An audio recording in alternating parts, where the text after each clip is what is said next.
right, this is Jamie from Utah. You are listening to Two Broads Talking Politics.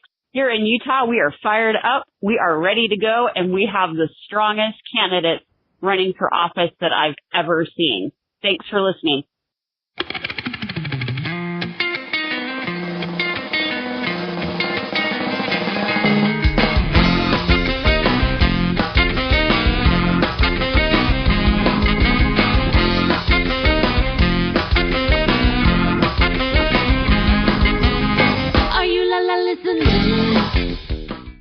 Hi everyone, this is Kelly with Two Broads Talking Politics, and I am here in this segment with Shireen Ghorbani, who is running for Congress in the Utah 2nd District. Hi Shireen. Hi, thank you so much for having me today. Yeah, thanks for joining me. So let's talk a little bit about your background. Who are you and why are you now running for Congress? Sure. So I am a first-time candidate. I am one of those people who saw what was happening on the national scale in 2016. And for me, really, the personal and political collided together. I got into this race, got into politics because of healthcare. And in 2016, I lost my mom to pancreatic cancer, and I saw up close how quickly families can lose everything without access to affordable health care. I came through that experience and took a good look at my representative, who listed as one of his top accomplishments voting against Obamacare 40 times, but he wasn't coming to the table with solutions for working families. So I decided to get involved. In my kind of everyday life background before that, and to this day, I still work full-time. I work at the University of Utah, where I do communications and training and development in the facilities and construction department. And then before that, I was a graduate student, so I've spent a number of years working on and studying organizational communication and policy with a particular focus on where institutions, policy, and violence come together. I was researching campus sexual assault. And prior to that, ran a nonprofit theater, so I've done some work in the nonprofit world. And I also served as a Peace Corps volunteer in the Republic of Moldova from 2003 to 2005. I'm a working mom. I'm a person who's involved in my community. I serve on the board of an organization that does work to help people who've been victimized by sexual violence. And I really love my community, and I think we need a representation that's more in touch with the challenges we're facing. All right. Well, as a fellow working mom, I applaud that, and I definitely want to see more people who've been working moms in Congress. Yeah. So you are, I believe, the 4th person we've talked to who was on the cover of Time magazine as the women who are running for office.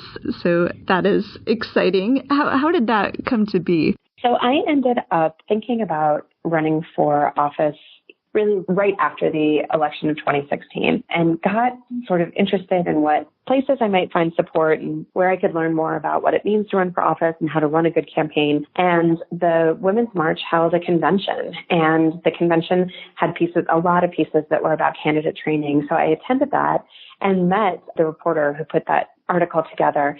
And I didn't make the cuts for the article, but we got this call, or actually it was a set of emails asking for, a picture or some art that was going to be included. And I assumed it would be like open up time and there would be a spread inside the pages. And when I saw the cover, I was so moved. I couldn't believe that they used the photo on the cover. It was very exciting. And I'm honored to be included in that group of women. Excellent. So let's talk a little bit about the 2nd District of Utah. So this is an enormous congressional district and includes a lot of national parkland. It's really beautiful. It's really the only place in Utah I've spent any time. Oh, great. Can you tell me a little bit about sort of what it would be like to represent such a really huge district and what the people there are concerned with when you talk to them? Yeah, so I would be absolutely honored to serve this incredibly diverse district. And it's diverse in a lot of ways. You mentioned the geography of this district. So I live right on the edge of downtown Salt Lake City. So a big chunk of our district population-wise is within about 40 miles of the heart of Salt Lake City. So I've got an adjacent county just to the north of Salt Lake County that's densely populated. It's sort of urban, suburban. And then we've got another kind of big chunk of the population of this district living just on the west side of Salt Lake City.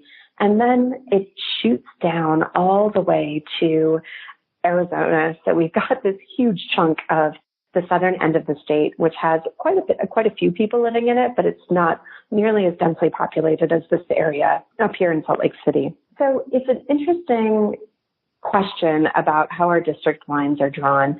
Our current representatives will often say that all of the districts have been drawn to include urban centers, but also our rural communities. And I used to think that created a real challenge in finding a representative who could address the issues that those diverse segments of our population are facing.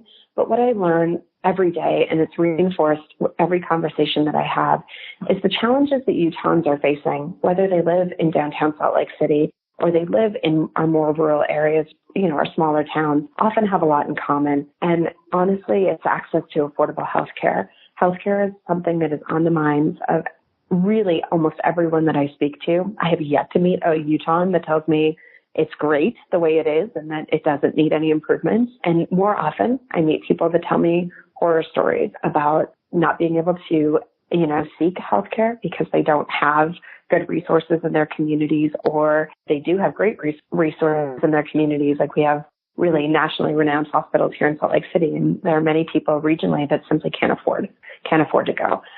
So that's a huge issue that there's just a ton of common ground on. I think their visions for solutions differ, but people do want somebody in Congress who's actually interested in moving forward with ideas to address the cost and access. And that's what I'm running on.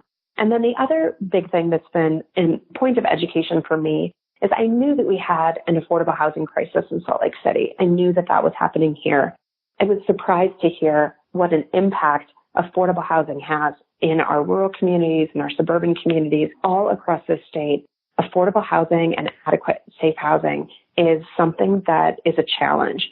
And so thinking about opportunities where we've actually lost incentives for developers to move forward on affordable units with the tax bill, or thinking about creative and innovative programs that would help drive down the cost of making sure that we have affordable housing in our communities is something that resonates across this gigantic and diverse district. So this district is rated by Cook to be fairly Republican. I think it's like R plus 16. It hasn't been that long since it's had a Democratic representative, although I think the lines may have been redrawn since then. But what is your sense when you're on the ground, when you're out knocking on doors and talking to people? What is your sense about whether it's actually that partisan? What do you think is sort of your path to victory in a district like this? So I think my path to victory is those person-to-person, door-to-door conversations. So we have really been having a lot of success at the doors. The representative who currently holds this district is largely unknown to many of the people in the district. And it's interesting because we do have some, I think, sort of higher profile representatives, people that have made a mark. And often they'll say to me, well, now I know it's not this person because they're over in the other district, but they don't know who he is, and they don't have a strong sense of what he's doing for them.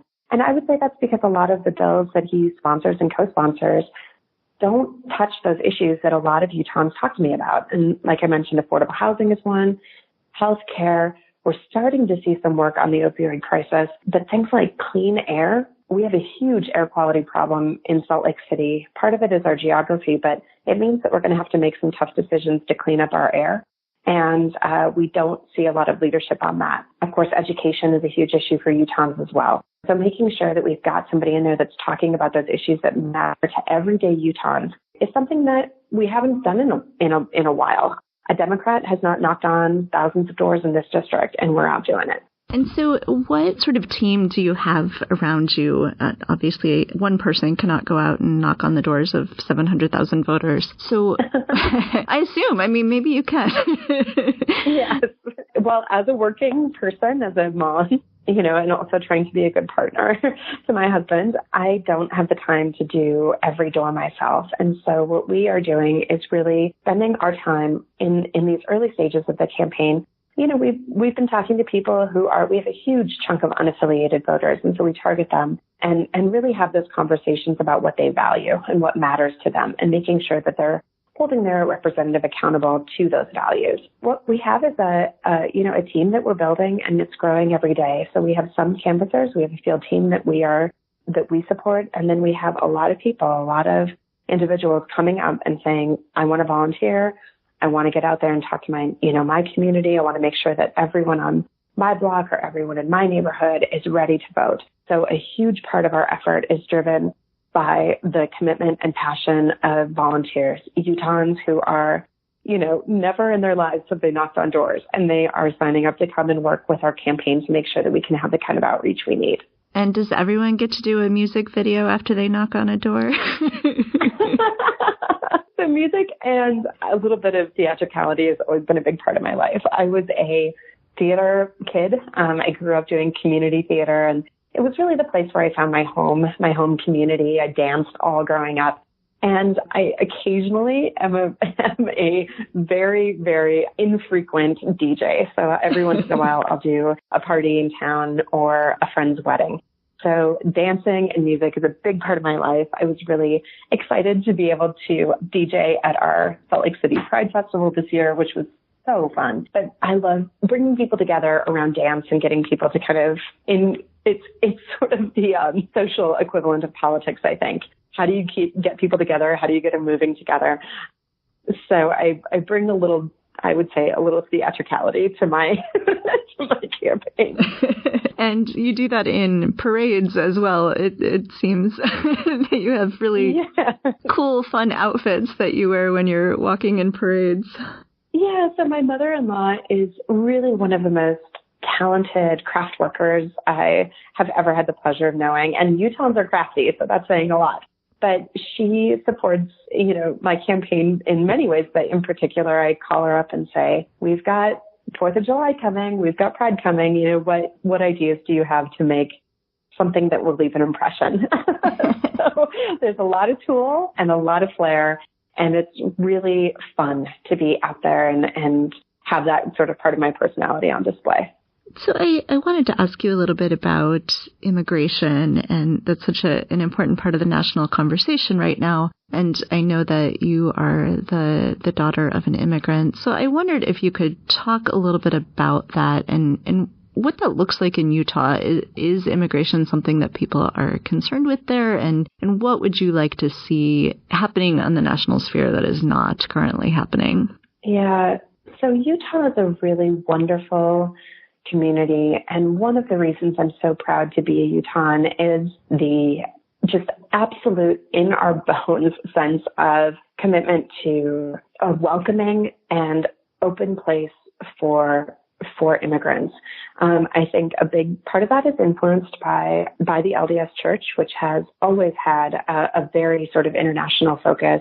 But I think there's just something special here about the idea of people seeking a better life, seeking a place of refuge. And it's in the fabric of our society. And I'm so honored to be a part of a community that is truly outraged and very upset about what's happening at our border right now. But some of the things that I would like to see in the very short term, of course, is to make sure that families that have been separated are reunited. They need to be reunited. It is absolutely beyond who we are as a country and what we stand for to take children, to take babes from their parents and separate them at the border, especially those individuals who are seeking asylum.